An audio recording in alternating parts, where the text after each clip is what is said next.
Hey, annyeonghaseyo, ici Kajakore pour une nouvelle vidéo. Aujourd'hui, on va parler des nombres en coréen, qui sont une galère sans fin pour beaucoup de gens. On va pas se mentir, c'est un pan assez difficile de la langue coréenne. Déjà, pour commencer, il y a deux systèmes de nombres. Donc en coréen, le chiffre 1 a deux traductions possibles. Le chiffre 2 a deux traductions également. Le chiffre 3 aussi, et ainsi de suite. Et ces deux traductions pour chaque nombre, on ne peut pas utiliser celle qu'on veut comme on souhaite. Non, chaque système a ses propres cas d'utilisation et il n'est pas question de mélanger les deux, sinon on fait juste des erreurs de langue. Autre point très délicat avec les nombres coréens, c'est la prononciation. Alors j'en parle régulièrement, j'ai même sorti une formation dédiée à la prononciation du coréen parce qu'il y a une tonne d'exceptions, vraiment énormément, des mécanismes linguistiques, des mécanismes physiques au niveau de la bouche qu'on ne rencontre pas du tout dans la langue française et qui sont donc assez difficiles à appréhender pour nous les francophones. Et malheureusement, dans les nombres coréens, je sais pas pourquoi, ces exceptions sont partout. Et il y a même quelques cas particuliers qui ne s'appliquent que sur les nombres. Bref, c'est vraiment le bazar au niveau de la prononciation des nombres en coréen.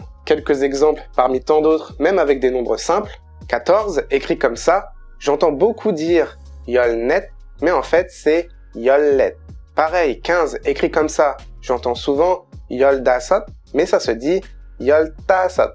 Ou on peut aussi parler de cas comme 16 dans l'autre système de nombres. J'entends tout le temps shibyuk, mais non, ça a rien à voir, ça se dit shimnyuk. Même si oui, ça s'écrit shibyuk et qu'on a envie de le dire comme ça, mais vraiment, shibyuk ça veut rien dire du tout. La prononciation c'est bien shimnyuk.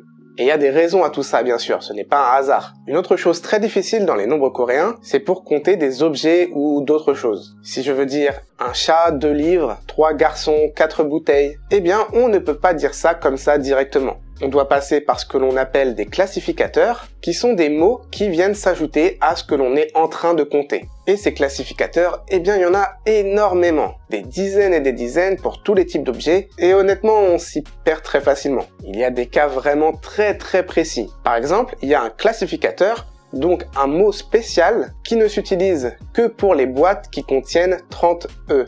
Ou encore, il y en a un que pour compter les racines. Et encore un autre qui sert uniquement pour le papier toilette. Bref, c'est vraiment pas simple de tous les mémoriser. Et pourtant, on n'a pas trop le choix de les connaître si on veut savoir parler coréen correctement. Ensuite, je ne m'étends pas sur tout ce qui est heure, date, unité de mesure, mathématiques, nombres chinois, même s'ils sont assez peu utilisés, on peut les rencontrer, et tout ce qui a trait aux nombres dans la culture coréenne. Et aussi, ceux qui ont déjà un peu étudié les nombres le savent, après 10 000, ça devient une galère monstre pour pouvoir dire les grands nombres naturellement sans se tromper. Et peut-être que tu te dis, bon c'est pas grave, on compte pas souvent au-dessus de 10 000.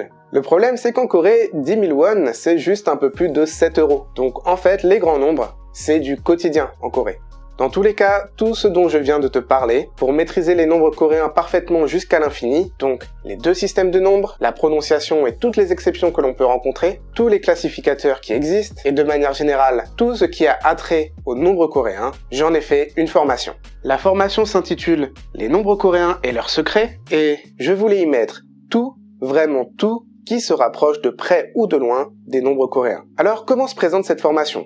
Bien entendu, il y a des cours très précis qui expliquent tout ce dont on vient de parler, avec tous les audios nécessaires pour bien comprendre le fonctionnement des nombres, mais tu me connais, je n'ai pas voulu m'arrêter là. J'ai donc créé des modules d'entraînement infinis, c'est-à-dire qu'à tout moment, tu peux te rendre sur ces modules et t'entraîner autant que tu le souhaites. Et tu le sais que j'aime bien ces petits modules infinis, je pense qu'ils sont vraiment super efficaces, sauf que cette fois j'en ai pas fait 1, ni 2, ni 3, ni même 4, mais bien 5 modules d'entraînement infinis.